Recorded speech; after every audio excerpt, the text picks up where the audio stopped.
పరిశుద్ధ లేఖనములో నుండి మొదటి కొరింథీయులకు రాసిన పత్రిక 11వ అధ్యాయం 28వ వచన ప్రకారముగా ప్రతి మనుషుడు తన్ను తాను పరీక్షించుకొనవలెను, అలాగూ చేసి ఆ రొట్టెలోని తిని ఆ పాత్రలోనిది త్రాగవలెను.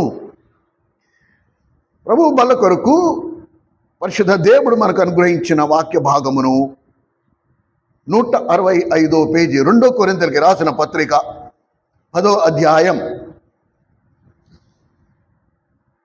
కొరింథీయులకు రాసిన 2వ పత్రిక 10వ అధ్యాయం ఆఖరి 2 వచనాలు గమనించగలరు. అతిశయించువాడు ప్రభువునందే అతిశయించవలెను, ప్రభువు మెచ్చుకున్నవాడే యోగ్యుడు, గాని తన్ను తాను మెచ్చుకున్నవాడు యోగ్యుడు కాడు. లేఖనమును బట్టి ఒక విషయం మనకి తేటగా అర్థమవుతుంది. ఏంటంటే, మనం ఎలాంటి ప్రభువుని ఆరాధిస్తున్నాము అంటే, ఆ ప్రభువుకి తన పిల్లలను మెచ్చుకోవడం అంటే చాలా ఇష్టం. ప్రభు తన పిల్లలను ఎలాగైతే మన ఇంట్లో చూడండి, 4 పిల్లలు ఉంటే ఆ 4లో ఎవరైతే తల్లిదండ్రులు చెప్పిన మాట వింటారో, బుద్ధిగా ఉంటారో, వాళ్ళని ఆ తల్లిదండ్రులు మెచ్చుకునే వారిగా ఉంటారు. కనుక ఇక్కడ మనము ఈ లేఖనము చూడండి ఎంత చక్కగా, ప్రభువు మెచ్చుకున్న వాడు యోగ్యుడు అంటే ప్రభువుకి మెచ్చుకునే గుణం ఉంది. తన ప్రజలను, తన పిల్లలను మెచ్చుకునే గుణం ఉంది. ఎవరైతే ఆయనని ప్రగాఢంగా ప్రేమించే వారిగా ఉంటారో, ఆయన మహిమ కొరకు జీవించే వారిగా ఉంటారు, ప్రభు కొరకు క్రయం చెల్లించే వారిగా ఉంటారు, ప్రభు కొరకు నిందపాలవ్వడానికి ఏమాత్రం వెనకంజి వేయని వారిగా ఉంటారో, వారిని జీవము కలిగిన దేవుడు మెచ్చుకునే వారిగా ఉన్నారు. ఇప్పుడు లేఖన ప్రకారంగా ఏం చెప్తున్నాడు దేవుడు అంటే, నేను మెచ్చుకున్నవాడు మాత్రమే యోగ్యుడు. యోగ్యత అనేది ప్రభువు నిరంతరము పరీక్షించేవాడిగా ఉన్నాడు. దేవుని బిడలమైన మనము దేవుని చేత యోగ్యులుగా ఎంచబడాలి. ఇది ఈ లేఖనము మనతో మాట్లాడుతున్న మాట. రక్షింపబడడం ఒక ఎత్తు, దేవుణ్ణి ఆరాధికులుగా మారడం మరొక ఎత్తు, దేవుని సిలువను భుజమును వేసుకుని అనుదినము ప్రభువుని వెంబడించడం మరొక ఎత్తు. అయితే ఈ అన్నిట్లో ఎంతవరకు దేవుని నమ్ముకున్నామని చెప్పుకున్న వారు దేవుని కొరకు జీవించే జీవితాన్ని జీవిస్తున్నారు. దేవుని కొరకు, నా కొరకు కాదు. నా కడుపు, నా సంతోషం, నా ఆనందం, నా అనే పదం ఎవరి జీవితంలో పూర్తిగా నిర్మూలమైపోతుందో, ఎవరైతే ప్రభు మరణములో సమాన పాలివారు అయిన వారై ఉంటారో, ఇక జీవించువాడును, గలతీ 2:20 ప్రకారంగా, ఇక జీవించువాడును నేను కాను, నా యందు జీవించుచున్న యేసుక్రీస్తు ప్రభువే. ఎవరైతే తమ దేహమును సజీవయాగముగా ప్రభువుకు అప్పగించుకునే వారిగా ఉంటారో, ఇప్పుడు వారిలో కూడా దేవుడు యోగ్యతను పరీక్షించేవాడిగా ఉన్నాడు. ఎవరి యోగ్యులు వీరిలో అనేది ఖచ్చితంగా ప్రభు చూసేవాడిగా ఉన్నాడు. అందుకనే మనము దేవుణ్ణి ప్రేమిస్తున్నామా లేదా అనేది అనేక సార్లు మనం ఏమనుకుంటామంటే, ఉదయం అన్నట్టు నేను కాబట్టి మందిరానికి వెళ్తున్నాను, నేను మందిరానికి వెళ్తున్నాను కాబట్టి నేను ప్రభువుని ప్రేమిస్తున్నాను, నేను ప్రభువుని ప్రేమిస్తున్నాను కాబట్టి మందిరంలో పరిచర్య చేస్తున్నాను, నేను ప్రభువుని ప్రేమిస్తున్నాను కాబట్టి ఇవన్నీ. ఇది మనం చెప్పుకునే మాట. కానీ లేఖనములో ప్రభువు ఏమన్నాడంటే, దేవుణ్ణి ప్రేమించిన వారిని దేవుడు ఎరిగి ఉన్నాడు. దేవునికి ఎరుక.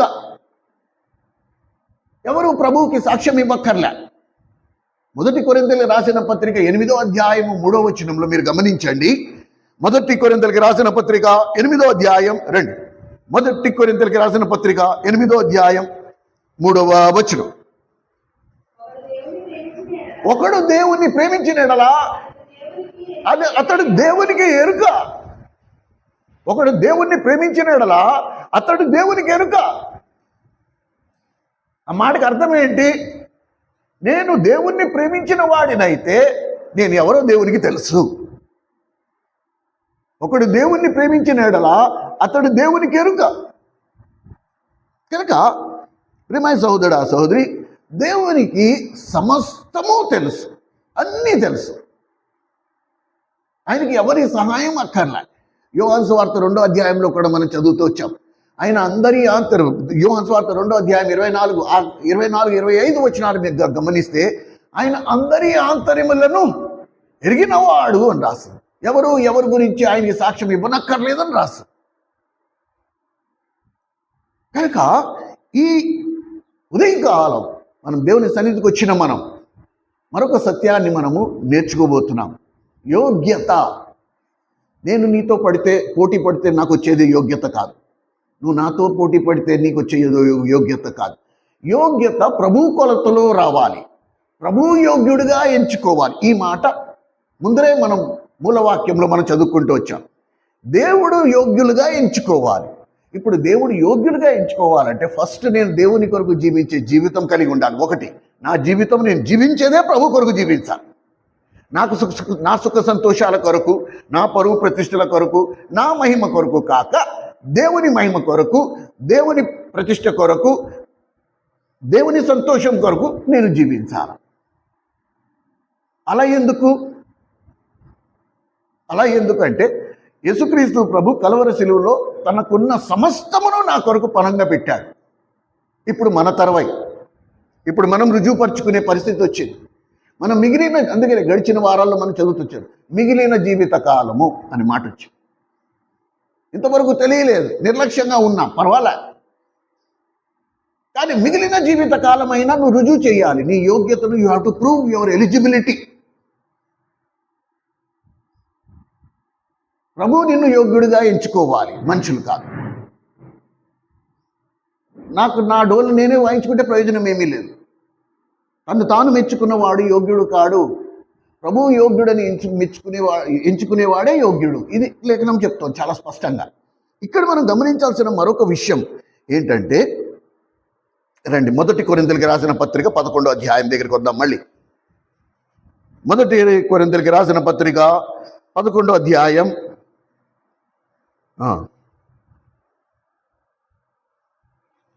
1 కొరింథీయులకు రాసిన పత్రిక 11వ అధ్యాయం 17వ వచనం చూడండి. 17వ వచనం, మీకు ఈ ఆజ్ఞ ఇచ్చుచు మిమ్మల్ని మెచ్చుకొనును.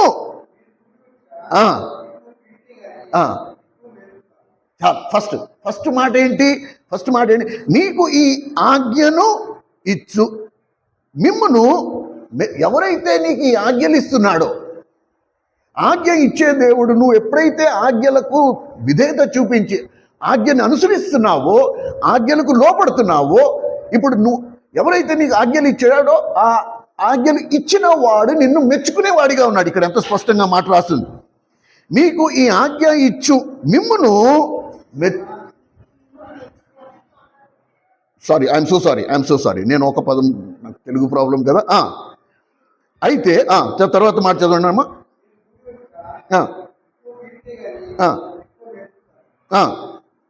మొదట సంగతి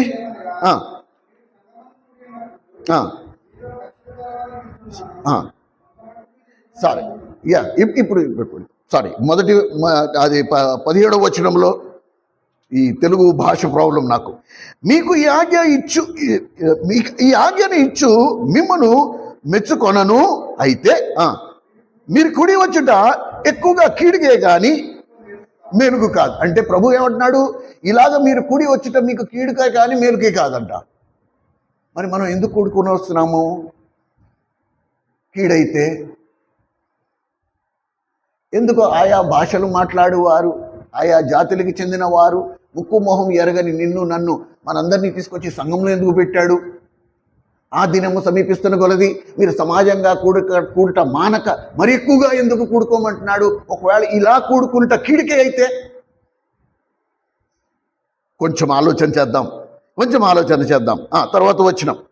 మొదటి సంగతి ఏమనగా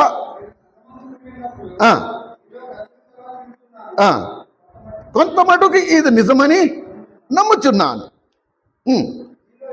ఇదిగో ఇది ఇంపార్టెంట్, దీన్ని అండర్లైన్ చేసుకోండి. ఎందుకు అలాగ దేవుడు అనుమతించాడు?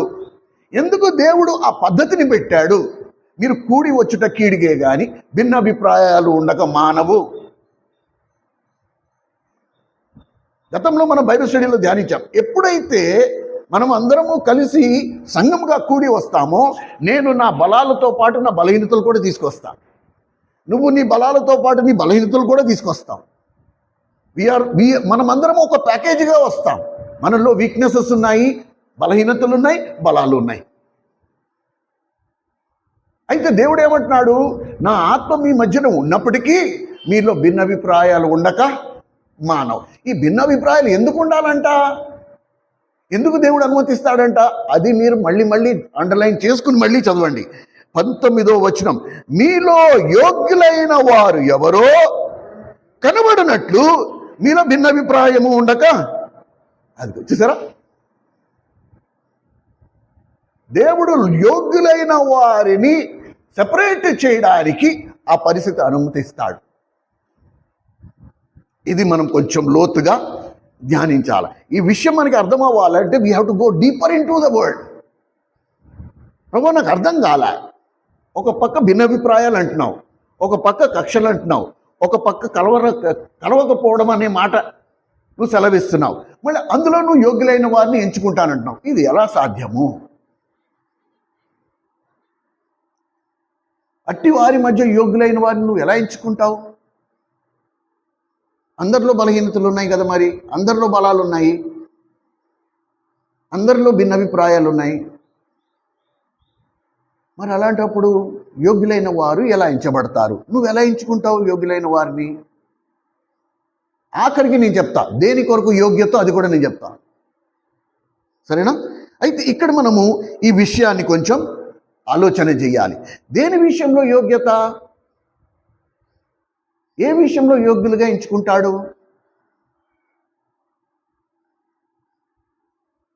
ఒక మాట మనము ఇదే ఇప్పుడు ఏవైతే మనం చదువుతున్నామో మనం ఇప్పుడు ఆ ప్రయాణంలోనే ఉన్నాం, సరేనా?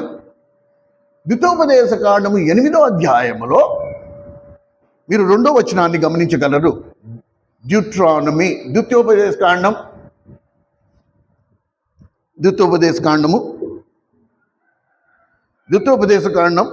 8వ అధ్యాయం 2వ వచనం. ఇదిగో చూడండి, ఎందుకు ఇలాంటి పరిస్థితి అనుమతిస్తాడు అంటేట, మరియు నీవు ఆయన ఆజ్ఞలను గైకొందువో లేదో అని నిన్ను శోధించి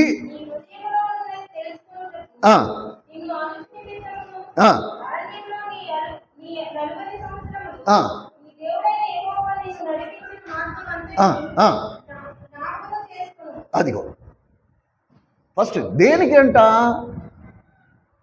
యోగ్యత, దేని విషయంలో? దేవుని ఆజ్ఞలను గైకొనే విషయంలో. మొట్టమొదటి మాట అసలు నువ్వు నన్ను ప్రేమిస్తున్నావని నోటితో చెప్తున్నావే, దేవుని నమ్ముకున్నానని చెప్పుకుంటున్నావే, కనుక ఎందుకు నిన్ను ఈ సంఘంలో తీసుకొచ్చి పెట్టాను? ఏ సంఘంలో అయితే భిన్న అభిప్రాయాలు ఉంటాయో ఆ సంఘంలో ఎందుకు పెట్టానంటే, అందులో ఉంటూ నువ్వు నా ఆజ్ఞలు గైకొందువో లేదో నేను చూడడానికి ఈ పరిస్థితులు అనుమతించాం. ఈ మాటకి ద్వితోపదేశ కాండములో 8వ అధ్యాయము 2వ వచనములో పాత నిబంధన కాలంలో జరిగిన సందర్భానికి సంబంధం ఏంటి అంటే, వాడిని కూడా ఐగుప్తు నుంచి బయటికి తీసుకొచ్చి ఇప్పుడు వాళ్ళల్లో యోగ్యులైన వారిని ఎవరాని ఎంచుకోవడానికి వాళ్ళు ఏం చేశాడంట, 40 సంవత్సరాలు ఎందుకు ఉంచాడు? అరణ్యంలో ఎందుకు తిరగనిచ్చాడు?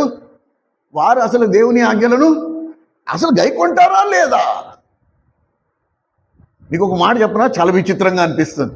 ఐగుప్తు నుంచి విడిపించడానికి 400 సంవత్సరాలు ఐగుప్తు దాసోహంలో ఉన్న ఇశ్రాయేలుని మోషేని పంపించి విడిపించడానికి కొన్ని రోజులు పట్టాయి.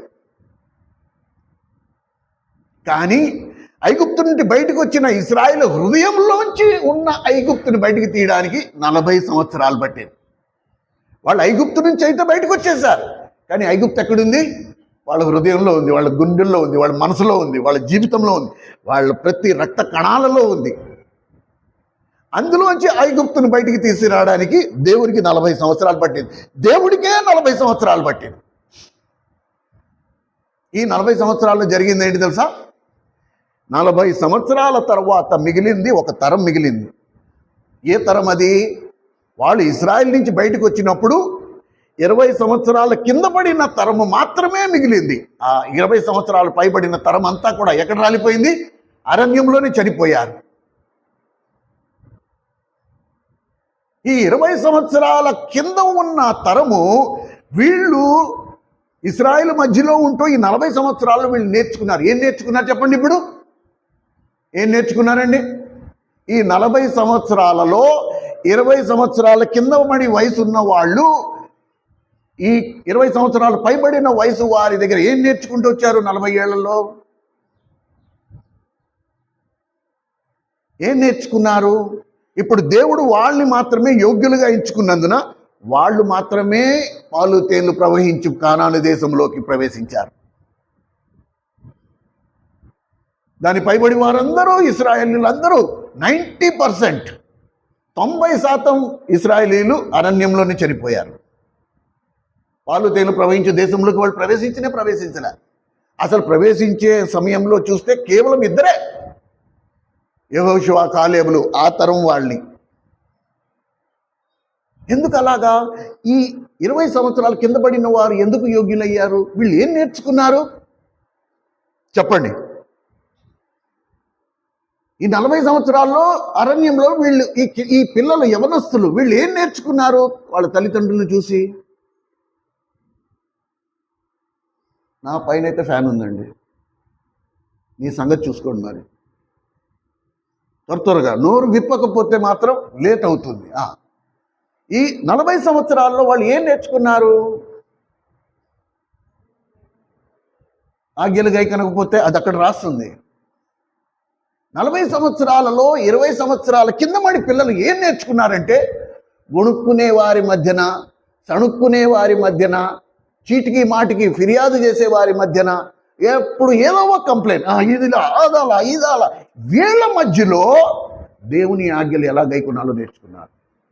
వాళ్ళతో పాటు వీళ్ళు కూడా గొణుక్కుంటూ సణుక్కుంటూ ఏంటి మన బతుకు, ఐగుప్తులో చచ్చిపోతే బాగుండేది, అక్కడ సమాధులైనా ఉన్నాయి అనుకోలేదు వీళ్ళు. జీవం కలిగిన దేవుడు 400 సంవత్సరాల బానిసత్వం నుండి మనల్ని విడిపించాడు. పాలు తేళ్లు ప్రవహించు దేశము మనకి వాగ్దానంగా ఇచ్చాడు. దాన్ని మనం స్వతంత్రించుకోవాలి. కనుక ఈ చుట్టూ ఉన్న గొడుక్కుని సనుక్కుంటూ గుడుక్కుంటూ చీదుకుంటూ ఏడ్చుకుంటూ కేకలు పెడబొబ్బలు వేసుకుంటున్న ఆ ప్రజల మధ్యలో 20 సంవత్సరాల కింద పడి యవనస్తులు చక్కగా ఎదిగారు. ఒక తరం. ఎంత ఆశ్చర్యం అండి, ఎంత ఆశ్చర్యం. ఇటువంటి వారి మధ్యన ఎలా జీవించాలి? అందుకనే దేవుడు సంఘం అనే వ్యవస్థ పెట్టాడు. ఈ సంఘంలో ఇప్పుడు మనం నేర్చుకోవాల్సింది ఎవరు? మరి ముఖ్యంగా యవనస్తులు. పెద్దవాళ్ళకైతే ఇంకా మనం చెప్పలేము. ఎటువంటి వారి మధ్యలో మనం ఉన్నాము? గుణుక్కునే వారి మధ్య, సణుక్కునే వారి మధ్య, ఏడ్చేవారి మధ్య, కేకలు పెడబొబ్బులు పెట్టేవారి మధ్య, ప్రతి దానికి ఏదో ఒక ఫిర్యాదు చేసేమో అసంతృప్తితో జీవించిన వారి మధ్య దేవుని యొద్ద సంతృప్తి చెంది ఉండుట నేర్చుకుంటూ, దేవుని నిత్యము ఆరాధిస్తూ, దేవునికి మహిమకరమైన జీవితాన్ని జీవిస్తూ, దేవుని కొరకు జీవించే విషయంలో క్రయం చెల్లిస్తూ, ఆ దేవుని కొరకు, దేవుని రాకడ కొరకు ఎదురు చూసే వారి తరం ఒకటి బయలుదేరింది ఆ దినాలలో. అందుకే దేవుడు కొత్త నిబంధన కాలంలో కొరింథీయుల పత్రికకి, కొరింథీయుల సంఘానికి ఎందుకు రాశాడంటే, కొరింథీ సంఘం అత్యంత భ్రష్టు పట్టిన సంఘం. అన్ని ఫిర్యాదులు కొరింథీయులకే. వాళ్ళు ఏ ఒక్క మీటింగు వాళ్ళది ప్రశాంతంగా జరిగిన దాఖలాలు లేవు. ఎవడో ఒకడు ఏడు, ఎవడో ఒకడు బాధ, ఏదో ఒకటి. దేవుని మందిరంలో దేవుని సన్నిధి అంటే భయం లేని సంఘం ఏదైనా ఉందంటే అది కొరింథీ సంఘం.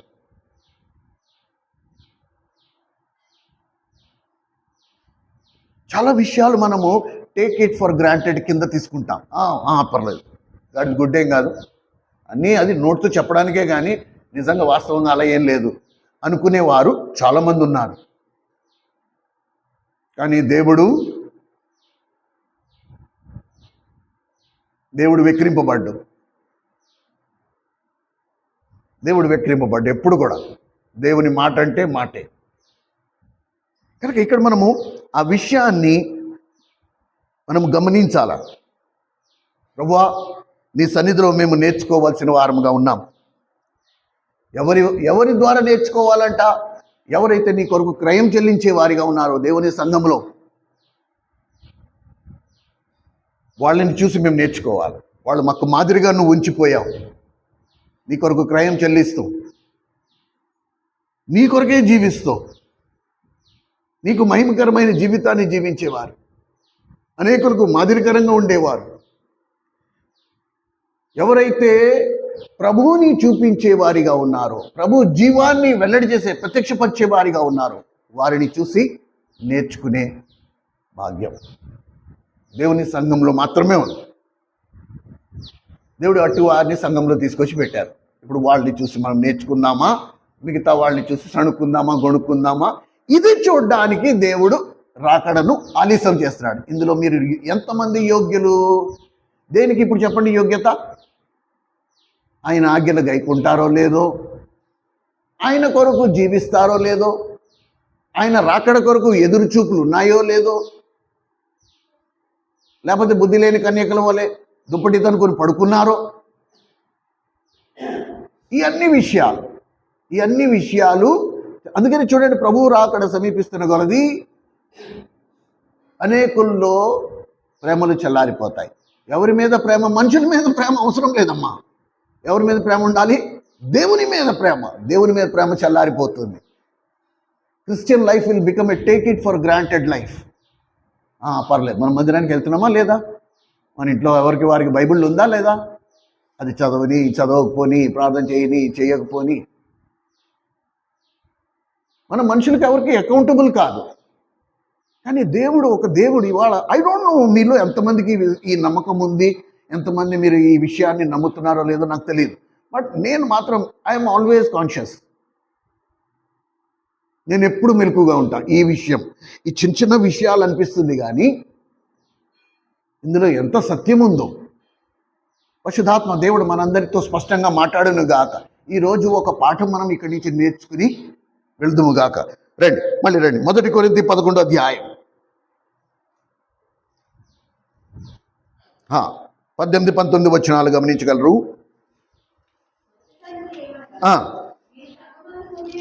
మీరు సంఘమందు కూడి ఉన్నప్పుడు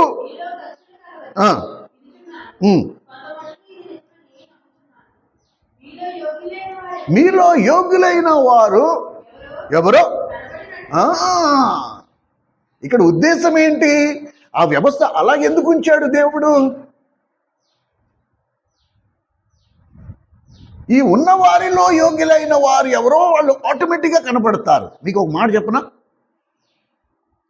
ఈ ట్యూబ్ లైట్లు ఎందుకు వేశాను? పగలు అవసరం లేదే లైటు, మరి ఎందుకు వేశాను అంటే, ఇందాకటి వరకు మేఘం కమ్మేసి ఉండేది. ఈ స్క్రీన్లో ఏబెల్ అన్న ఫేస్ కొంచెం డార్క్గా కనిపిస్తుంది, చీకటిగా కనబడుతుంది. ఇప్పుడు చీకటి ఉంది కనుకనే వెలుగు అంటే ఏంటో మనకు అర్థమైంది. అవునా కాదా? చీకటి ఉంటేనే మనకి వెలుగు అంటే ఏంటో అర్థమవుతుంది. లేకపోతే ఉత్తి వెలుగు ఉందనుకో, ఎంత వెలుగుగా ఉందని అన్నాం అనుకో, అందరూ ఏమని అడుగుతారు? వెలుగంటే ఏంటండి? ఇప్పుడు వెలుగంటే ఏంటో చూపించాలంటే ఏం తీసుకురావాలి? చీకటిని తీసుకురావాలి. కనుక యోగ్యులైన వారు ఎవరో ఎలా తెలుస్తుంది? అయోగ్యులైన వారు ఎవరున్నారో వాళ్ళు ఉంటేనే వాళ్ళల్లో యోగ్యులైన వారు ఎవరో తెలుస్తుంది. అందుకనే దేవుడి ఈ వ్యవస్థ, ఈ సిస్టమ్ ఈ విధముగా పెట్టాడు. ప్రియమైన సహోదరుడు, ఆ సహోదరి, ఒక సేవకుడిగా మీ అందరితో నేను సెలవిచ్చే మాట, జాగ్రత్త. మన జీవితంలో వచ్చే ప్రతి శ్రమ, ప్రతి పరీక్ష, ప్రతి ఇబ్బంది, ప్రతి ఇరుకు క్రీస్తు కొరకు అయితే అది కేవలం నీ యోగ్యతను పరీక్షించడానికి వస్తాయి. ఎవ్రీ ట్రయల్, ప్రతి శ్రమ, ప్రతి ఇరుకు, ప్రతి ఇబ్బంది అది క్రీస్తు కొరకు అయితే మాత్రం అది కేవలం నీ యోగ్యత పరీక్షింపబడ్డానికి మాత్రమే వస్తుంది. అందుకనే దేవుణ్ణి ప్రేమించిన వారికి అనగా తన సంకల్పం చొప్పున పిలువబడిన వారికి దేవుడు మేలు కలుగుటకై సమస్తమును సమకూడి జరిగిస్తున్నాడా? నిజంగానే సమస్తము సమకూడి జరిగిస్తున్నాడా, లేకపోతే వాక్యం కంటతా ఉందని మనం చెప్తున్నామా? సరే, ఇప్పుడు రోమా 8:28లో దేవుణ్ణి ప్రేమించిన వారికి అనగా తన సంకల్పం చొప్పున పిలువబడిన వారికి. ఏంటి దేవుని సంకల్పం? ఇప్పుడు దేవుని సంకల్పం ఏంటండి?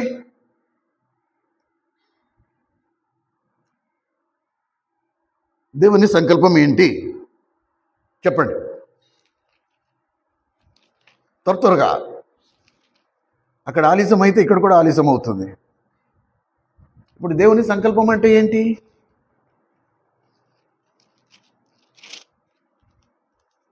ఎలా తెలుస్తుంది దేవుని సంకల్పం?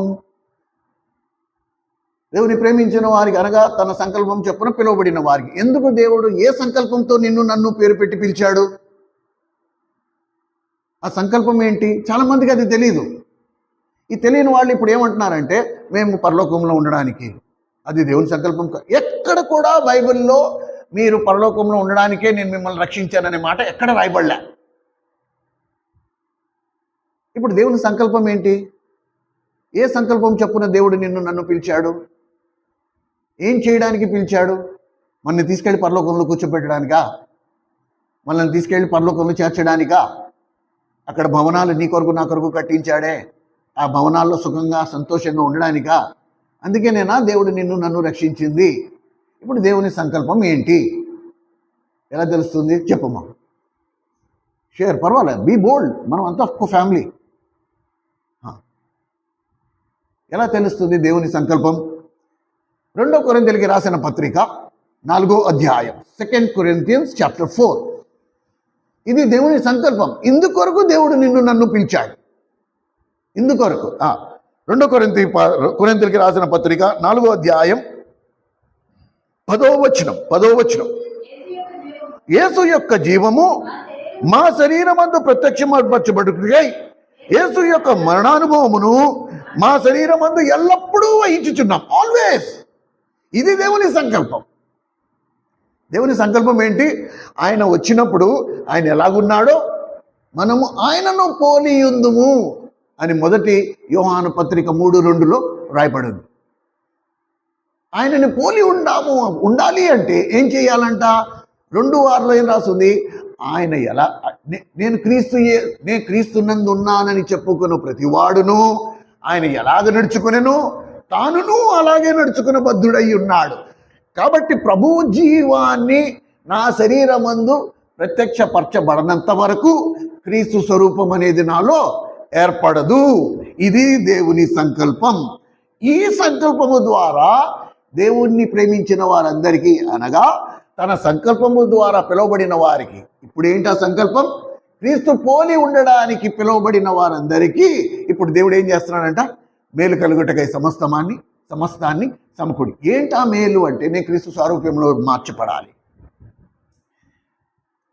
నాలో జీవించు వాడిని నేను జీవించకూడదు. ఇప్పుడు నా యందు యేసుక్రీస్తు ప్రభు జీవించాలి. నా హృదయం కాదు, క్రీస్తు హృదయం నాలో ఉండాలి. ఎందుకంటే నా హృదయం ఎలాంటిది? మోసకరమైంది. రాతి హృదయం, క్రూరత్వంతో నిండి ఉన్న హృదయం, పగలు కక్షలతో నిండి ఉన్న హృదయం. జీవం కలిగిన దేవుడు ఇప్పుడు అలాంటి పాపిష్టి హృదయాన్ని తీసివేసి మాంసం వంటి మెత్తని హృదయాన్ని మనలో పెట్టాలని ఆశపడుతున్నాడు. ఇది ఆయన సంకల్పం. అందుకు పిలిచాడు.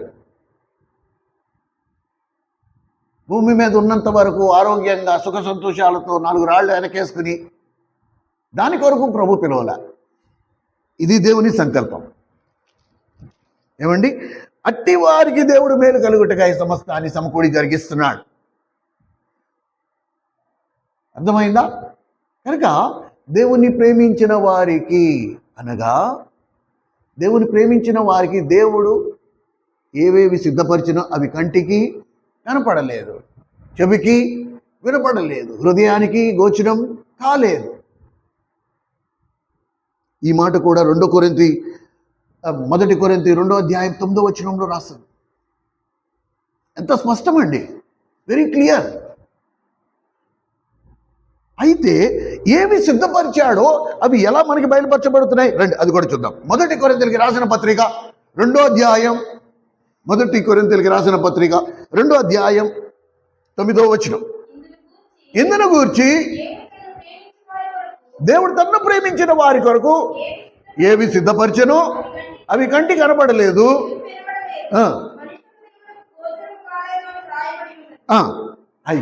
మనమైతే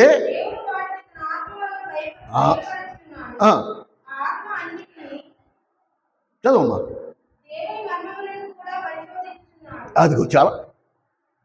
ఇప్పుడు ఏవైతే మన కొరకు సిద్ధపరిచాడు, ఎవరైతే దేవుణ్ణి ప్రేమించారో వారి కొరకు దేవుడు సిద్ధపరిచిన వారికి, దేవుడు సిద్ధపరిచినవి ఎవరికి కంటికి కనపడవు, చెవికి వినబడవు, మనిషి హృదయానికి గోచరం కావు. అయితే దేవుని ఆత్మ వాటిని మనకి బయలుపరుస్తుంది. ఎవరికైతే బయలుపరిచిందో వాడు దేని నుండి విడిపించబడతాడు? ఈ లోకము నుండి విడిపించబడిపోతాడు. ఫస్ట్ ఈ లోక ఆశల నుండి విడిపించబడతాడు. సెకండ్, ఈ లోక నిందల నుండి విడిపించబడిపో. It nothing. ఇంకా ఒంటి మీద ఈ లోక సంబంధమైంది ఏది కూడా ఈ ఒంటి మీద ప్రభావం చూపించదు. ఆయన స్వతంత్రుడైపోయాడు. దేవుని ఆత్మ వారిని స్వతంత్రంగా చేసేసింది. అనగా ఎక్కడ క్రీస్తు ఆత్మ ఎక్కడుండునో అక్కడ స్వాతంత్రం ఉండును. He is free from this world. ఈ ప్రపంచము నుండి, ఈ లోకము నుండి వాడు విడిపించబడ్డాడు. అయితే ఇక్కడ మనం గమనించాల్సిన సంగతి ఏంటంటే, ఎవరు దేవుని ఆత్మ బయలుపరిచినప్పటికీ చూడలేని పరిస్థితి, వినలేని పరిస్థితిలో ఉన్నారో వారు ఎందుకు అలాగున్నారు? ఎందుకు దేవుని ఆత్మ కొందరికి బయలుపరిచింది, మిగతా వారికి ఎందుకు బయలుపరచలేదు అంటే, మిగతా వాడికి బయలుపరిచినా సరే వాళ్ళు చూసే స్థితిలో లేరు. ఎందుకు అలాగా? ఆ దేవుని ఆత్మ అందరిలో ఉంది కదా, మరి కొందరికి కనపడి కొందరికి ఎందుకు కనపడట్లేదు? కనపడకపోవడానికి కారణం ఏంటి? ఎప్పుడైతే మనము ఈ లోకములో ప్రభువు కొరకు, జాగ్రత్త, అది అండర్లైన్ చేసుకోండి, ప్రభువు కొరకు, నా కొరకు కాదు, నా సొంతం కొరకు కాదు, నేను ప్రభువు కొరకు గనక శ్రమ పడితే అప్పుడు ఈ తాళం చెవి నా చేతిలో ఉంటుంది. ఏ తాళం చెవి? దేవుని ఆత్మ బయలుపరిచే తాళం చెవి నా చేతిలో ఉంటుంది. అప్పుడు మాత్రమే నేను చూడగలను. 1 పేతురు రాసిన పత్రిక 4వ అధ్యాయం. 1 పేతురు రాసిన పత్రిక 4వ అధ్యాయం 12, 13 వచనాలు గమనించండి. ఇక్కడ ఒక బుక్ మార్క్ పెట్టుకోండి. మాటి మాటికి ఇక్కడికి వద్దాం కొంచెం సేపు. ప్రియులారా,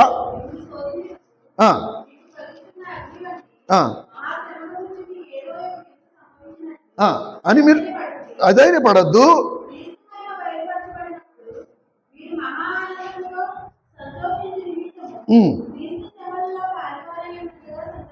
చాలు. కనుక మొట్టమొదటిది, ఎందుకు మనము ఈ శ్రమలు తాళుకోలేకపోతున్నాము? ఈ లోకంలో మనకి బంధువుల దగ్గర నుంచి, రక్త సంబంధికుల దగ్గర నుంచి, ఈ లోకము నుండి మనకు వచ్చే శ్రమలు మనం ఎందుకు తాళుకోలేకపోతున్నాము అనే మాటకు, ఏమండి, ఆ నిందలు ఎందుకు భరించలేకపోతున్నాము అని మనం గమనిస్తే, మన దృష్టిలో నిత్యత్వం కంటే లోకము ఎలా కనబడుతోంది? భూతద్దంలో కనబడుతోంది. ఎవరి దృష్టి నిత్యరాజ్యం, ఎవరి దృష్టిలో నిత్యరాజ్యము ప్రాముఖ్యం, ఇంపార్టెంట్,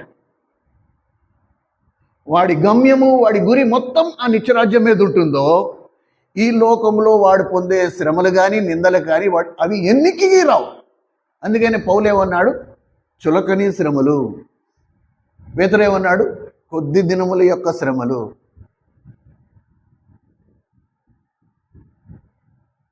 ఏమండి, ఇక్కడ మనం గమనించాల్సిన సంగతి ఏంటంటే, ఎప్పుడైతే నిత్యత్వము నా దృష్టిలో, భూతద్దంలో నేను చూస్తూ ఉంటాను, నిత్యత్వం నా టార్గెట్, నా గురి, నా చూపు, నా దృష్టి, నా ధ్యానం అంతా కూడా నిత్యత్వం మీద ఉంటుందో, అప్పుడు ఈ లోకపు నిందలు కానీ, ఈ లోకపు శ్రమలు కానీ నాకు పట్టవసలు.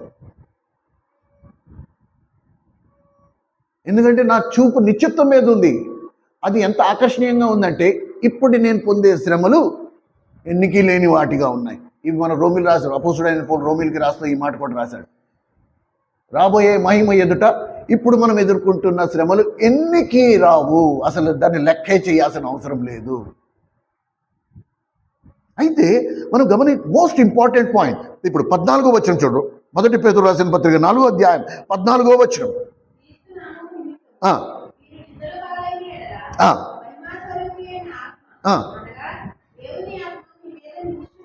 This is the secret.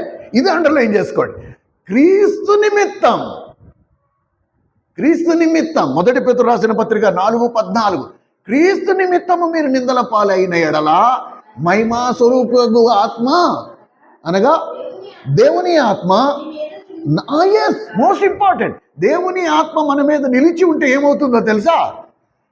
ఇప్పుడు దేవుని సంకల్పము ఎవడు నాకు బోధించక్కర్లా, దేవుని వాక్యము ఎవరు నాకు బోధించక్కర్లా, నేరుగా పరిశుద్ధాత్మనే నాకు కూర్చొని బోధిస్తూ ఉన్నప్పుడు నాకు ఇంక ఎవరి బోధ అవసరం ఉండదు.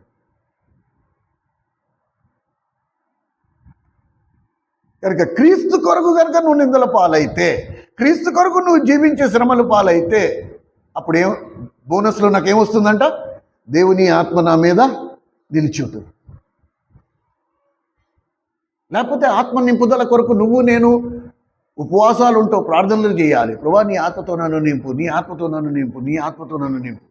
కానీ ఈ ఒక్క సిచ్యువేషన్లో దేవుడు ఎలాంటి సదుపాయం కల్పించాడంటే, నా కొరకు నువ్వు నిందలు అనుభవించినట్లయితే, నా కొరకు నువ్వు శ్రమలు అనుభవించినట్లయితే, ఎస్, నా ఆత్మ నీ మీద ఎప్పుడు ఉంటుంది, ఆల్వేస్.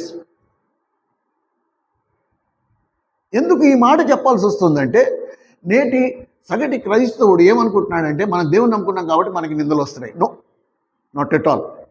అది సత్యం కాదు. తర్వాత వచనం చదవండి.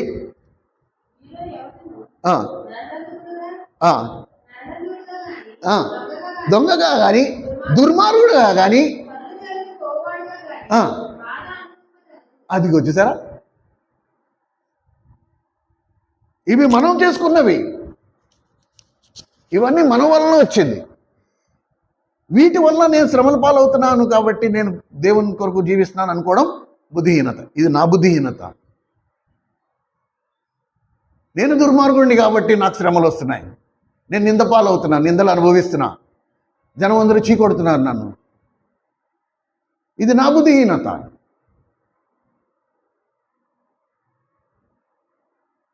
అయితే తర్వాత వచనం చూడండి. ఎవడైనను క్రైస్తవుడైనందుకు బాధ అనుభవించినట్లా, ఎస్, ఇప్పుడు క్రైస్తవుడైనందుకు ఎవడైనా బాధపడినట్లా లేకపోతే సిగ్గుపరచబడినట్లా వాడు దేవుణ్ణి మహిమపరచాలి.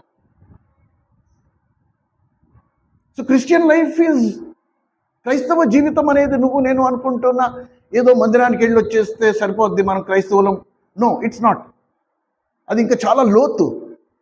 నువ్వు వాక్యపు లోతులకి వెళ్ళినంత వరకు అసలు దేవుని సంకల్పం అంటే ఏంటో, నేను ఎందుకు దేవుని నమ్ముకున్నాను, ఎందుకు మందిరానికి వెళ్తున్నాను, ఇవేమీ మనకి పట్టవు. అంటే ఏంటి? శరీరం ఉంది కానీ చెయ్యి ఎలా ఉంది? ఊచ చెయ్య పనికిరాదు, శరీరంలో వేలాడుతుంది అంతే. పరోక్షంగా చెప్పాలంటే అది శరీరం మీద భారం. దీని మీద నేను దాదాపు 6 డజన్ సార్లు మన మందిరంలో ప్రసంగం కూడా చేశాను. ఒక శరీరంలో ఊచ చెయ్యి ఉందనుకో, ఊచ చెయ్యి అంటే ఏంటి? చెయ్యి ఉంది, అందులో జీవం లేదంతే, అది వేలాడుతూ ఉంటుంది. ఏమండి, అది ఎలాగంటే ఎక్కడికైనా వెళ్ళామనుకో, మనం హోటల్కి వెళ్ళామనుకో, ఈ ఊచ చెయ్యి ఇలా వేలాడుతుంది. కుర్చీని లాక్కుని, ఈ చెయ్యి బాగానే ఉంది, కుర్చీని లాక్కుని కూర్చున్నాం. అప్పుడు ఈ చేతితో ఈ చెయ్యి ఏం చేయాలి? ఇలా తీసి టేబుల్ మీద పెట్టుకోవాలి. అప్పుడు చేతితో అన్నం తినాలి. అంటే ఈ చెయ్యి చేయవలసిన పని కూడా ఈ చెయ్యే చేయాలి. ఇది ఆ శరీరంలో భారము. కనుక ప్రియమైన సోదరి, ఈ మాటలు మనము ధ్యానిస్తుంటుండగా చూడండి, దేవుని ఆత్మ, ఇందాక మనం చదివే 1 కొరింథీ 2:9-10లో దేవుని ఆత్మ వాటిని మనకి బయలుపరుస్తాయి. దేవుని ప్రేమించిన వారికి దేవుడు ఏవైతే సిద్ధపరిచాడో అవి దేవుని ఆత్మ బయలుపరుస్తుంది. ఆ బయలుపరచాలంటే ఈ మొదటి పేతురు రాసిన పత్రిక 4వ అధ్యాయంలో మనం చదివిన అంశాలను పునర్ధ్యానించారు. మీరు ఇంటికి వెళ్ళక ధ్యానించండి. నా పైన అయితే ఫ్యాన్ ఉంది, నేను ఎంతసేపు అయినా చెప్పచ్చు. కాబట్టి ఒకే ఒక సందర్భం మనం తీసుకుందాం. ఇదే ఇప్పటి వరకు మనం ధ్యానించిన వాక్యపు వెలుగులో ఒకే ఒక సందర్భాన్ని మనం తీసుకుని ప్రభు బలలో మనం పాల్పొందుదాం. ఏమండి, ఏ సందర్భం తీసుకోవచ్చు అంటే, మోషే అహరోను మిరియాములు సంగతి ఒకవేళ మనం తీసుకున్నాం అనుకోండి.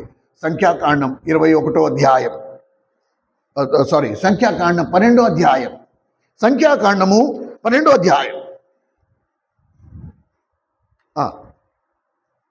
సంఖ్యాకాండము 12వ అధ్యాయం 121వ పేజీ, సంఖ్యాకాండం 12వ అధ్యాయం మొదటి 2 వచనాలు గమనించండి. మోషే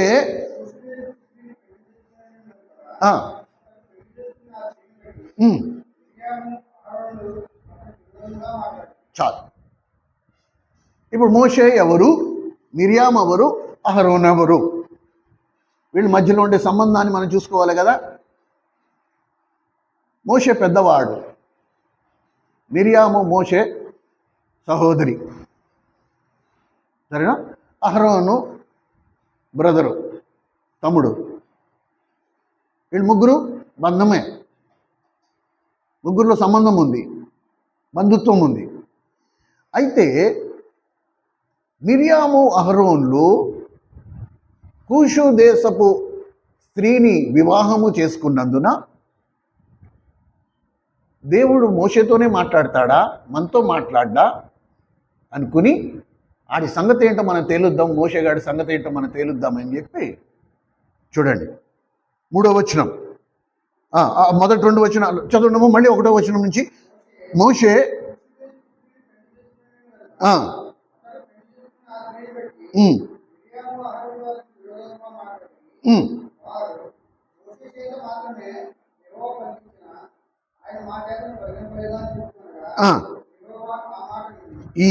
ఇది మీరు అండర్లైన్ చేసుకోవాలి. ఈరోజు దేవుడు నా గుండెల మీద పెట్టిన భారం, యెహోవా ఆ మాట వినెను. మనం ఎక్కడ ఏం మాట్లాడుతున్నామో దేవుడు పక్కనే నిలబడి వింటున్నాడు. జాగ్రత్త. మీ శ్రేయాభిలాషిగా, మీ క్షేమం కోరేవాడిగా ఇది మీకు తెలియపరచాల్సిన బాధ్యత నాకు ఉంది. నా చుట్టూ ఎవరు లేరు అని చెప్పి కనుక నేను నోరు జారేనా, నేను మాట్లాడే ప్రతి మాట ఏమైపోతుంది? రికార్డ్ అయిపోతుంది. దేవుడు నిలిచి ఆ మాట విన్నాడు. ప్రియమైన సహోదరుడా, సహోదరి, అనేక సార్లు మన దేవునికి ఉన్న వైఖరి, స్వభావం, యాటిట్యూడ్ ఆఫ్ గాడ్, ఎలాంటి దేవుని మనం ఆరాధిస్తున్నామంటే నీ హృదయములో ఆలోచన రాకముందరే ఆయనకి తెలుసు. మాట నీ నోటికి రాకముందరే నువ్వేం మాట్లాడతావో ఆయనకి తెలుసు. మీకు ఒక ఎగ్జాంపుల్ చెప్పనా?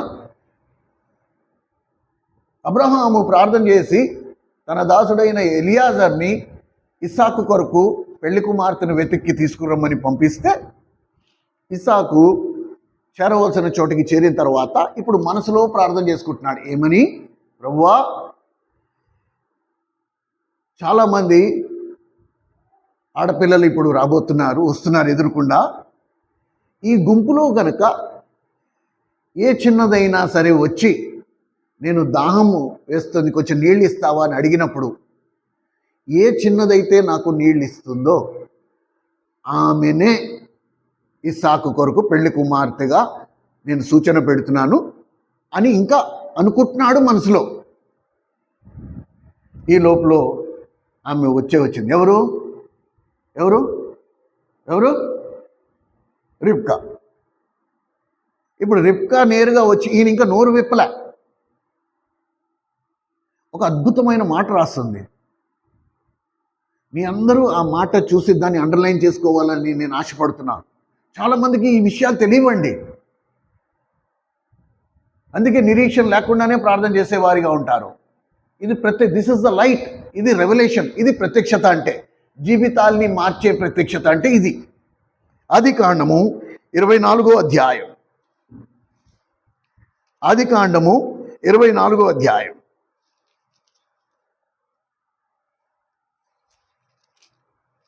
ఆదికాండం 24వ అధ్యాయం 14వ వచనం అనుకుంటానండి. చూడండి.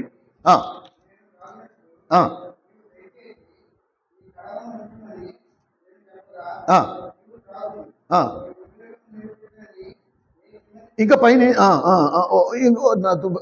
బ్రదరు కొంచెం పైనుంచి చదువుదాం. 11వ వచనం నుంచి చదువుదాం. 11వ వచనం నుంచి. సాయంకాలం అందు స్త్రీలు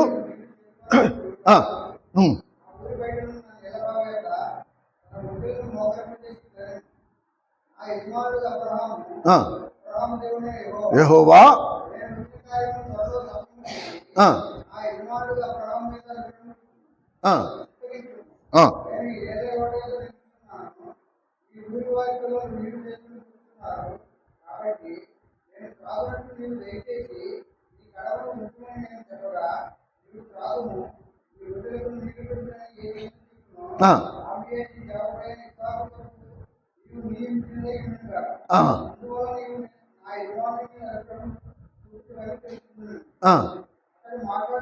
అదిగో అది ఇది అక్కడ అతడు ఇంకా ఇంక మనసులో అనుకుంటున్నాడు, మనసులో దేవునితో అతడు మాట్లాడుట చాలించక మునుపే,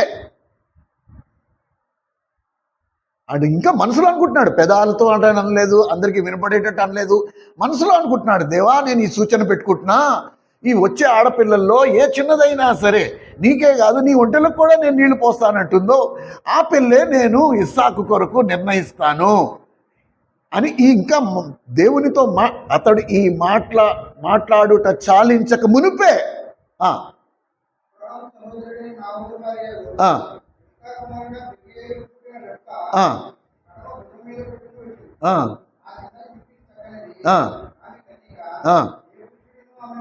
కూడలేదు.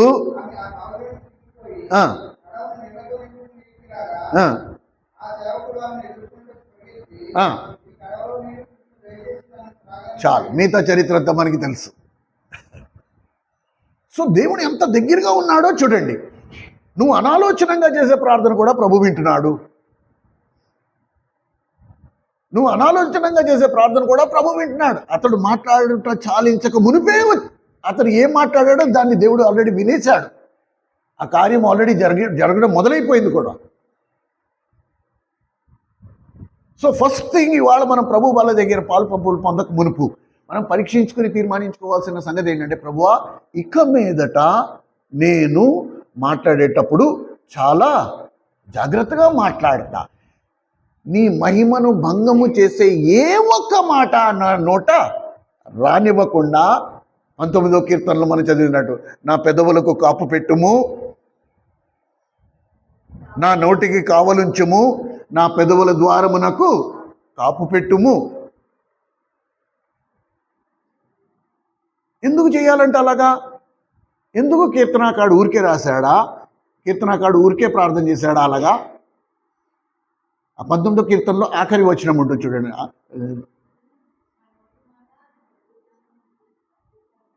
11వ వచనం అనుకుంటా. కీర్తన అది కదమ్మా. ఎస్ ఎస్ హృదయ ధ్యానమును ఇట్ షుడ్ బి యాక్సెప్టబుల్. అందుకే చెప్తున్నా, ముఖ్యంగా యవనస్తులు, ఇప్పుడు మీరు వెళ్ళిపోతారు హైదరాబాద్కి. బిఫోర్ యూ స్పీక్, ఇప్పుడు గదిలో 4 గోడల మధ్యలో నేను మా ఆవిడే ఉన్నాం కాబట్టి నేను ఎలాగైనా మాట్లాడచ్చు అనుకోకు, దేవుడు వింటున్నాడు. Be careful.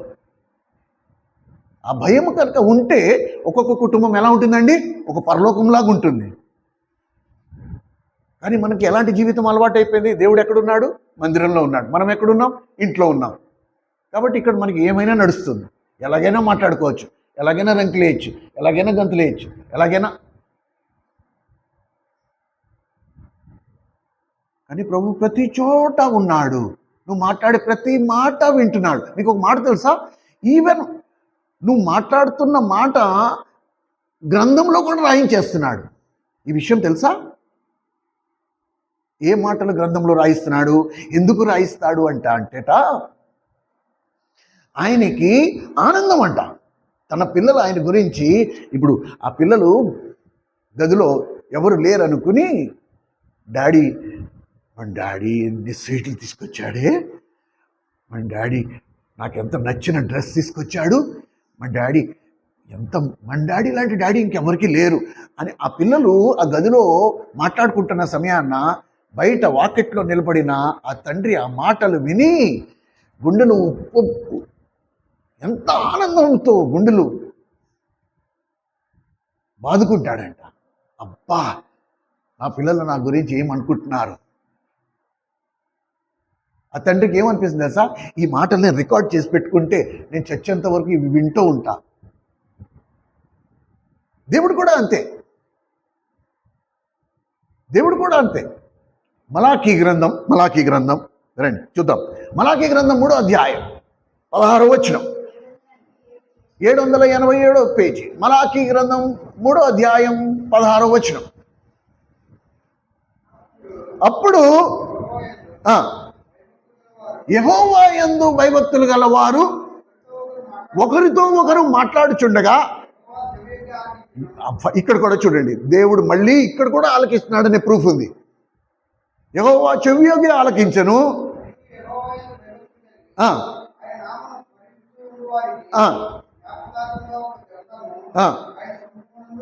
జ్ఞాపకార్థంగా ఆ గ్రంథము.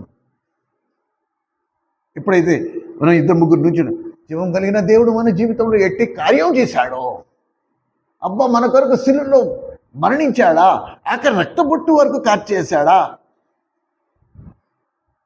తను తాను ఎంత తగ్గించుకుని మనతో పాటు మన కుటుంబంలో ఒకటిగా ఉండాలని ఆశపడ్డాడా, తన నిత్య సహవాసానికి నన్ను పిలిచాడా, ఏ నిరీక్షణ లేని మన జీవితంలో జీవం కలిగిన దేవుడు ఎంత గొప్ప నిరీక్షణ మనకి ఇచ్చాడే. అబ్బబ్బబ్బా, ఆయన చేసిన మేళ్ళు ఎన్ని జ్ఞాపకం చేసుకున్నా అసలు తనివి తీరదు అని మనం అనుకుంటా ఉంటే పైన ఆయన ఎంత ఆనందం పడిపోతుంటాడు. రాయ్ రాయ్ రాయ్ రాయ్, ఈ మాట కూడా రాయ్, ఇగో నా బిడ్డ ఏమంటున్నాడు చూడు నా గురించి, రాయ్ రాయ్ రాయ్ రాయ్, ఇవి రాయ్, వీటిని నేను మళ్ళీ జ్ఞాపకం చేసుకుంటా, ఇవి నేను మళ్ళీ చదువుకుని నేను సంతోషిస్తా. ఉందా నీది ఒక పుస్తకం అక్కడ ఉందంటావా? ఎప్పుడైనా సరే, ఓ ప్రభా, నువ్వు నా జీవితంలో చేసిన ప్రతి మేళ్ళు కొరకు నీకు నిండా వందనాలని ఎప్పుడైనా అంటిమా?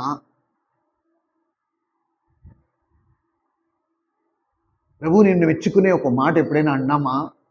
లేకపోతే మన జీవితం అంతా గొణుగులతో సణుగులతోనే నిండి ఉందా?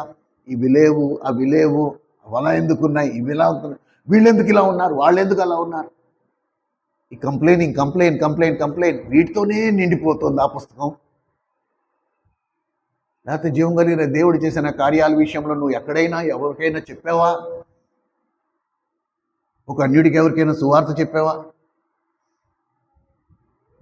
లేకపోతే మన పుస్తకాలన్నీ తెల్ల పుస్తకాల్లో ఖాళీగా ఉన్నాయి, అన్ని పేజీలు. దీన్ని తీసి చదువుకోవాలని ప్రభు ఎప్పుడైనా అనుకున్నాడా? నీ పుస్తకం, నా పుస్తకం ఎప్పుడైనా ఆలోచించావా? కీర్తనకాడేమన్నాడు? ఆయన కీర్తి నా నోట నుండును. ఎప్పుడు? ఎల్లప్పుడు, నిత్యము ఆయన కీర్తి నా నోట నుండు. నిత్యం. ఆదివారాలు కాదు, మంగళవారాలు కాదు, బుధవారాలు కాదు, లక్షవారాలు కాదు, నిత్యము 24 గంటలు ఆయన కీర్తి నా నోట. అప్పుడు నా పేరున ఆయన దగ్గర గ్రంథాలు ఉంటాయి, ఒక పుస్తకం కాదు. ఈరోజు ప్రభు వల్లలో పాల్పొందక మునుపు మనం అది పరీక్షించుకోవాలి. ప్రభు, నా పేరిట ఏదైనా పుస్తకం ఉందా? అసలు నా పుస్తకంలో ఏదైనా రాయించావా? నువ్వు నేను నీ కొరకు అన్న మాట నువ్వు జ్ఞాపకం చేసుకున్నట్టుగా యోగ్యమైన మాట నేను ఏదైనా ఇంతవరకు పలికానా? నాకు చెప్పు, నీ ఆత్మ ద్వారా నాకు బయలుపరచు. ఇక మీదట నేను నిన్ను కీర్తిస్తూ జీవిస్తాను. ఏ విషయంలో గొణుక్కోను, ఏ విషయంలో సణుక్కోను. నువ్వు ఇచ్చిన దాంతో నేను సంతృప్తి చెంది నిన్ను నిత్యము మహిమపరుస్తూ ఉంటాను. కనుక ఇక్కడ చూస్తే రండి, సంఖ్యాకాండం 12 దగ్గరికి వచ్చేద్దాం. మళ్ళీ సంఖ్యాకాండం 12.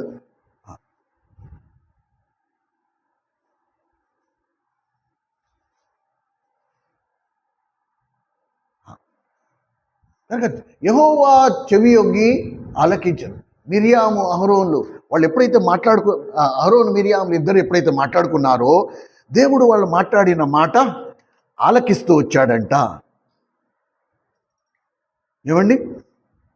అయితే ప్రభువు ఎప్పుడు కూడా, నేను ముందరే చెప్పాను, మెచ్చుకునే గుణము దేవునికి ఉంది. ఈరోజు జీవం కలిగిన దేవుడు నిన్ను మెచ్చుకోవాలని ఆశపడుతున్నాడు. కానీ ఎప్పుడు మెచ్చుకుంటాడు?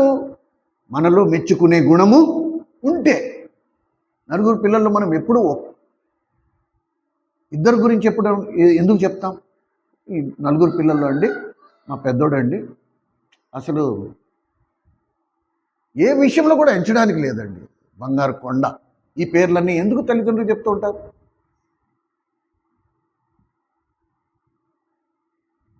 ఎందుకంటే వారిలో దెర్ ఈజ్ అ స్పెసిఫిక్, నిర్దిష్టమైన గుణం ఉంది, మెచ్చుకోతగ్గ గుణం ఉంది. అందుకనే ఎన్నిసార్లు అయినా సరే అసలు అలసట పుట్టదు. ఎంతమందికి అయినా సరే మనం చెప్తాము. ఆ మెప్పు దేవుడు కూడా మెచ్చుకోవాలని ఆశపడుతున్నాడు. ఇక్కడ మనము ఏ మాట చదువుకుందామంటే రండి చూద్దాం. 12వ అధ్యాయం 3వ వచనం నుంచి చదువు తల్లి. యెహోవా మాట వినను.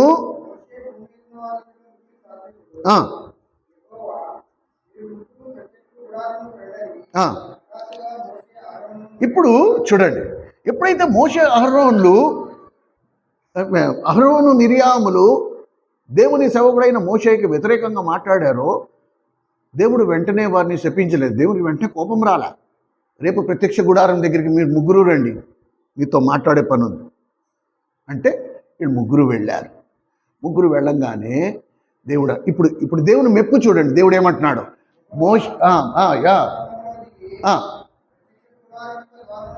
నిలిచి మేఘస్తంభంలో కిందకి దిగాడంట. ఆ మేఘస్తంభంలోంచి మాట్లాడుతున్నాడు. ప్రత్యక్ష గుడారం దగ్గర నిలబడిన అహరోను మిరియాములతో మాట్లాడుతున్నాడు. వారిద్దరు రాగా, నా మాట వినుడి.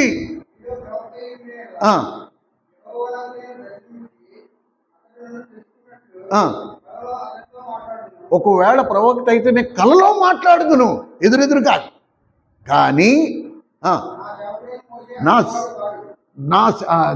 నా సేవకుడైన మోషే ఆషామాషి ప్రవక్త కాదు. నేను నేరుగా ఎదురెదురు మాట్లాడుతా. అతడు ఫస్ట్ క్వాలిటీ. నా ఇల్లంతట్లో అతడు నమ్మకమైన వాడు. ఈ మెప్పు ఎక్కడి నుంచి వస్తుంది? దేవునిది ఎంత నుండి వస్తుంది. దేవుడు మెచ్చుకుంటున్నాడు. అతడు నా ఇల్లంతట్లో నమ్మకస్తుడు.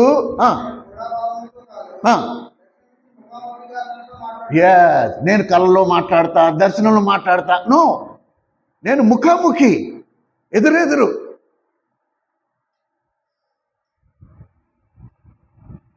కనుక మీరు ఏమనుకుంటున్నారు? కనుక మెప్పు ఇప్పుడు ఎక్కడి నుంచి రావాలా? దేవుని యొద్ద. మనం చదువుకున్న మూలవాక్యం ఏంటి? తన్ను తాను మెచ్చుకున్నవాడు యోగ్యుడుగాడు, దేవుని మెచ్చుకున్నవాడే యోగ్యుడు. ఇప్పుడు దేవుని చేత మెప్పు పొందాలంటే ఏం చేయాలా? వాక్యపు లోతుల్లోకి వెళ్ళి అందులో ఉండే ప్రతి మర్మాన్ని జీర్ణించుకుని ఆ వాక్యాన్ని మన శరీరంగా మార్చుకోవాలి, అనగా మన జీవితంగా మార్చుకోవాలి. లేకపోతే మోషే లాంటి వాడు బలాఢ్యుడు, 40 ఏటకి అనర్గళంగా మాట్లాడేవాడు, ఒంటి చేతులతో ఇద్దరు మనుషుల్ని చంపేశాడు. ఒంటి చేతులతో చెక్క కింద ఇలా పెట్టుకుని ఒక నొక్కితే ఇద్దరు చనిపోయాడు. అంత బలమైన వాడు, బోడంత జ్ఞానం ఉన్నవాడు. ఐగుప్తు దేశం ఈరోజు అక్కడ ఉందంటే ఎవరి వలన ఉంది? అది మోషే టీచర్, మోషే జ్ఞానం, మోషే ప్లానింగ్ అంతా. అలాంటి మోషేని దేవుడు ఎక్కడికి పంపించేశాడు? 40 సంవత్సరాలు తన మామ గొర్రెల్ని మేపుకోవడానికి పంపాడు. 40 ఏళ్ళు గొర్రెలతో మధ్యలో ఉండి మోషేకున్నవన్నీ కోల్పోయి ఇప్పుడు ఏముంది? మనుషులు మాట్లాడే భాష కూడా లేకుండా అయిపోయింది. అక్కడి నుండి దేవుని సన్నిధిలో నిలబడి ఎన్ని రోజులైంది? ఇంకొక 40 సంవత్సరాలు. మండుచున్న పొద దర్శనము 1 రోజు 2 రోజులు కాదు. ఇది మోషే యొక్క ట్రైనింగ్ పీరియడ్. ఆ పొద మండుచుండెను కానీ ఆ పొద కాలిపోలేదు. ఆ పొద మండుచుండెను కానీ ఆ పొద కాలిపోలేదు. కనుక ఎందుకు ఈ మాట చెప్తున్నాము అని మనం గమనిస్తే, ప్రియమైన సహోదరుడా సహోదరి, దేవుడు మనకి ఎలాంటి పరిచర్యను అప్పగించాడు? ఇప్పుడు దేవుని మహిమ కొరకు జీవించేవాళ్ళు ఎలాంటి పరిచర్య అప్పగించాడంట? ఆ దినము సమీపిస్తున్న కొలది మీరు సమాజంగా కూడుట మానక. 25వ వచనం చూడండి, 24వ వచనం ఈ మాట రాసింది. హెబ్రీయులకు రాసిన పత్రిక 10వ అధ్యాయం, హెబ్రీయులకు రాసిన పత్రిక 10వ అధ్యాయం 24, 25 వచనాలు. కొందరు మానుకున్నట్టు సమాజంగా కూడుకున్నట మానక ఒకరినొకరు హెచ్చరించుచు ఆ దినము సమీపిస్తున్న కొలది మరి ఎక్కువగా అలా చేయొచ్చు. ప్రేమ చూపుటకును సత్కార్యం చేయుటకును ఒకరినొకరు పురికొల్పుకోవాలని కొరింథీయులకు రాస్తూ ఏం రాశాడు తెలుసా? ఒక్కొక్కడిని రేపాలంట పైకి. మొదటి కొరింథీ 16, 13, 14 వచనాలు మీరు చూస్తే ఒకరిని ఒకరు ఏం చేయాలంట? రేపడం, రెచ్చగొట్టడం. దేని విషయంలో రెచ్చగొట్టడం? దేవుని విషయంలో రెచ్చగొట్టడం. తల్లి ఆ మాట కూడా చదువమ్మా. మొదటి కొరింథీ రాసిన పత్రిక 16వ అధ్యాయం 13, 14 వచనాలు. పౌరుషం గల వారై ఉండుడి, చేయుడి.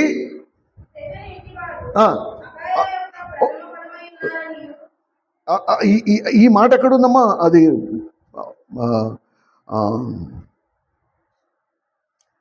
రేపడం. ఇదే కొరింథీయులకు రాసిన పత్రికలో ఉంది తల్లి. ప్లీజ్ హెల్ప్ మీ, ఎవరైనా నాకు.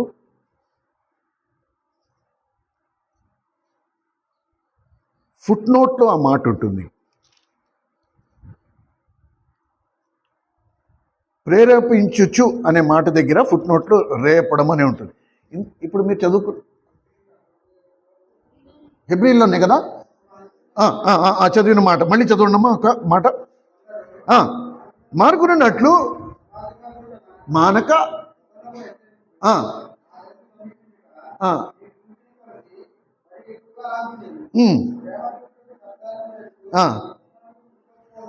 పురికొల్పు అనే ఫుట్ నోట్లో రేపడం రేపడం రేపడం రేపడం అనే మాటకు అర్థం ఏంటి? ఇంకా ఎక్కువ మంట,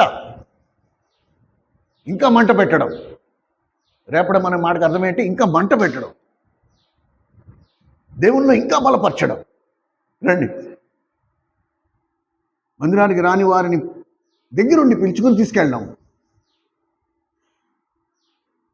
కలిసి ప్రార్థన చేయడం. ప్రభా, నీ మందిరానికి ఈరోజు నేను వస్తున్నా, నువ్వు నాతో ప్రత్యేకంగా మాట్లాడు. దేవుడు ప్రసంగాలనే తారుమారు చేసిన సందర్భాలు ఉన్నాయి. ప్రసంగికారుడు ఏ ప్రసంగాన్ని సిద్ధపరచుకుని వచ్చాడో ఆ ప్రసంగం నోటంట రాక వేరే ఒక ప్రసంగం అనేది వచ్చింది. ఎదురుకుండా కూర్చున్న వారి అక్కర చెప్పున ప్రసంగం బయటకు వచ్చింది. అంత శక్తి ఎదురుకుండా కూర్చున్న వారిలో ఉంది.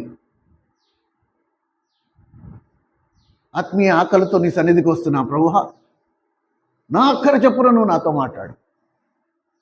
ఆ దినం సమీపిస్తున్న గలది. ఎంత హెచ్చరించే మాట అది. ఆ దినం సమీపిస్తున్న గలది, మీరు సమాజంగా కూడుట మానక మరెక్కువగా. ఏదో ఒక సాకు చెప్పి లేఖన ప్రకారం ఒకడు మనం గమనిస్తే సగటు విశ్వాసి యొక్క సెక్యూరిటీ భద్రత ఎక్కడుందండి? సంఘంలోనే ఉంది.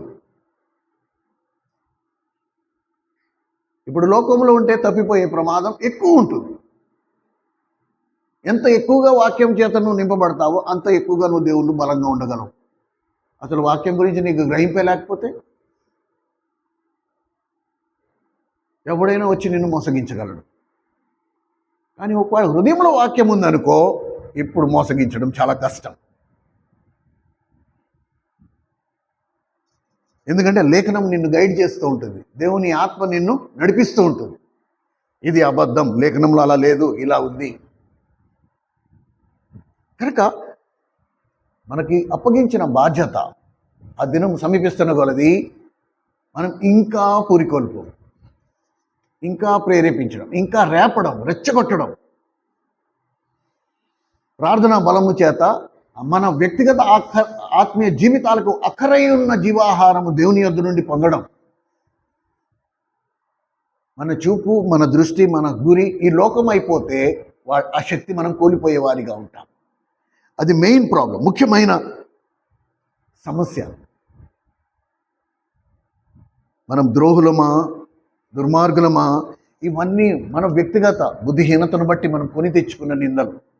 ఇవి క్రైస్తవుడిగా ఉన్నందుకు మనం పొందిన నిందలు కావు. దాని డిఫరెన్సియేషన్ కూడా మీరు కరెక్ట్గా గమనించగలరు. ఏమండి? సరే, ఇప్పుడు వీళ్ళు చేసిన పనికి, వీళ్ళు అనాలోచనంగా మాట్లాడిన మాటలకు ఇప్పుడు దేవుడు ఏం చేశాడో చూడండి. సంఖ్యాకాండం 12వ అధ్యాయం 9 నుంచి 11 వచనాలు గమనించగలరు. సంఖ్యాకాండం 12వ అధ్యాయం 9 నుంచి 11 వచనాలు.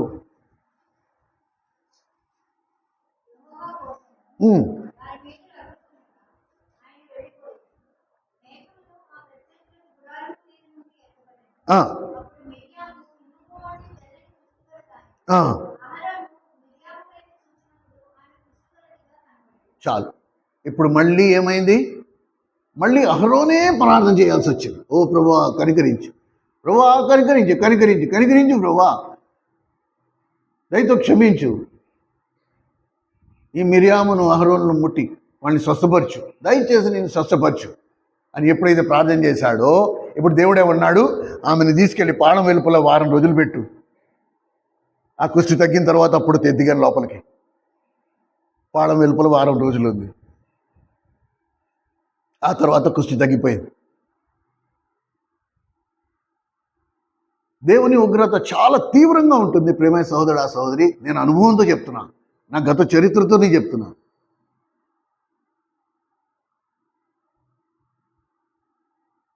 కనుక వెనకాల కూర్చున్న వారి దగ్గర నుంచి ముందు వరకు మీరు మాట్లాడేటప్పుడు చాలా జాగ్రత్త. దేవుడు పక్కనే నించుని వింటున్నాడు. ఎక్కడైనా ఆయన కోపము ఎక్కువయ్యి ఆయన గనక శిక్షించడం మొదలు పెడితే శిక్ష చాలా తీవ్రంగా ఉంటుంది. అత్యంత సున్నితమైన భాగంలో ఆయన శిక్షించేవాడిగా ఉంటాడు.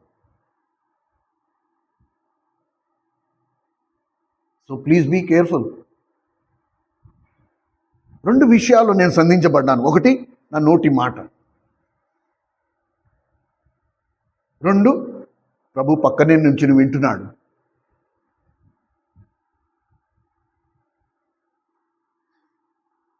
కనుక మళ్ళీ మోషే ఎప్పుడైతే ప్రార్థన చేశాడో అదే మోషే ప్రార్థన దేవుడు ఆలకించి మళ్ళీ మిరియామును స్వస్థపరిచాడు. సీనాయి కొండ మీద మోషే కలిగిన ఆ దర్శనం. ఏమండి, 40 సంవత్సరాలు గొర్రెల మధ్యలో ఉండి మోషే ఏమైపోయాడండి? ఎలా మారిపోయాడు? 40 సంవత్సరాలు గొర్రెల మధ్యలో ఉండి మోషే ఎలా మారిపోయాడండి? ఇంత తెలివితేటలతో ఉన్నవాడు, ఇంత బలం, శక్తి, నైపుణ్యత కలిగి ఉన్న మోషే గొర్రెల మధ్యలో ఉంటే ఎలా మారిపోయాడు? గొర్రెలాగా మారిపోయాడు. మనం ఎలా మారిపోతున్నాం? దైవజనుడు ఏమన్నాడో తెలుసా?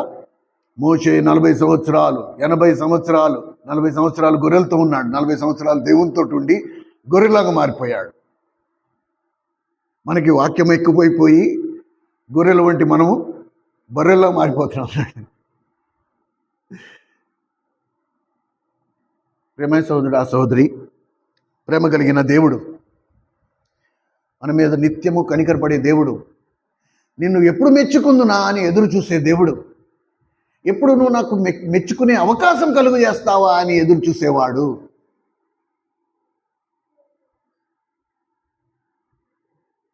ఆశ నిరాశ అవుతోంది. మనం ఎలాంటి దేవుని ఆరాధిస్తున్నాము? మనల్ని మెచ్చుకునే దేవుణ్ణి మనం ఆరాధిస్తున్నాం. ఆయన మెచ్చుకోవాలని ఇష్టపడతాడు. ఎలాగైతే మన పిల్లల్ని మనం మెచ్చుకుంటామో అలాగే దేవుడు తన పిల్లల్ని మెచ్చుకోవాలని ఆశపడతాడు.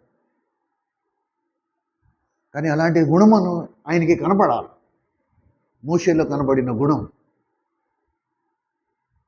మోషే నా అందరికంటే మిక్కిలి సాత్వికుడు, నా ఇంట్లో అందరికంటే నమ్మకమైన వాడు. ఈ మెప్పంతా జీవం కలిగిన దేవుని యొద్ద నుండి వచ్చింది.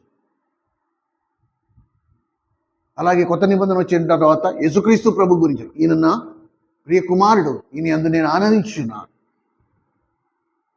అలాగే నీ విషయంలో, నా విషయంలో ఆయన అదే ఎదురు. ముగించే ముందు ఈ ఒక మాట చదువుకుందాం. మీకా గ్రంథం 6వ అధ్యాయం. మీకా గ్రంథము 6వ అధ్యాయం. పేజ్ నెంబర్ చెప్పండి ఎవరైనా. 700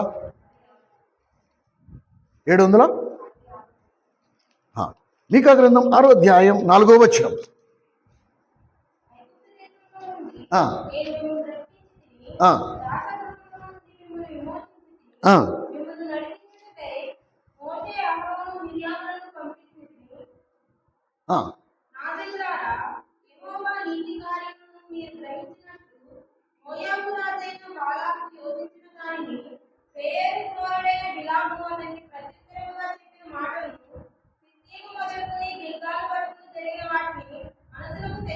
చాలమ్మా.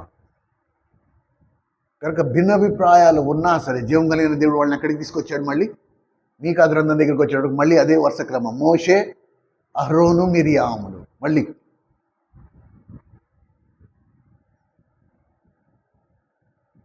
ఎందుకు ఈ మాట చెప్తున్నాము అంటే, జీవం కలిగిన దేవుడు చేసే కార్యాలు ఏమండి, ఇది మనం స్పష్టంగా గ్రహించిన వారిగా ఉండాలి. ఈ రెండు విషయాలు, ఒకటి దేవుడు నిలబడి ఆలకిస్తున్నాడు. నువ్వు నేను మాట్లాడే ప్రతి మాట హృదయంలో నీకు తలంపు రాక మునుపే ఆయనకి తెలియను. నీ ప్రార్థనను చాలించక మునుపే ఆయన ఉత్తరం ఇచ్చేవాడిగా ఉన్నాడు. ఇది మొదటిది. అండ్ రెండోది,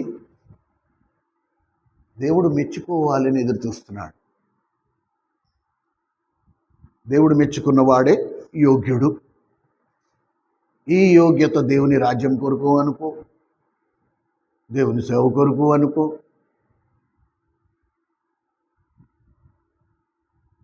ఒక స్పెషల్ రిఫరెన్స్ ఉంటుంది ప్రతి చోట. ఎగ్జాక్ట్ అదే. ఒక ఫ్యామిలీలో 4 పిల్లలు ఉంటే ఆ తల్లిదండ్రులు ఆ ఫ్యామిలీలో వాళ్ళకి యోగ్యులుగా ఉండే పిల్లల గురించి ప్రత్యేకం నిర్దిష్టంగా మా పెద్దోడండి ఆ మాట వస్తుంది. అయితే మిగతా ముగ్గురు చెప్పిన మాట వినరా అంటే అలా కాదండి, కానీ మా పెద్దోడండి, ఏదో స్పెషాలిటీ ఉంది ఆ పెద్దోళ్ళలో. మా చిన్నోడండి, ఏదో ఒక స్పెషాలిటీ. 4 మా పిల్లలే, 4 మంచోళ్లే, కానీ ఆ ఒకళ్ళలో ఏదో ఒక ప్రత్యేకత. దేవుడు తన పిల్లలందరిలో ప్రత్యేకత చూడాలని ఆశపడుతున్నాడు. ఎవ్రీవన్ పేరున ప్రతి ఒక్కరిని మెచ్చుకోవాలని ఆశపడుతున్నాడు. రైట్, ప్రార్థన చేసుకుని ప్రభు బలలో పాల్పొందుదాం.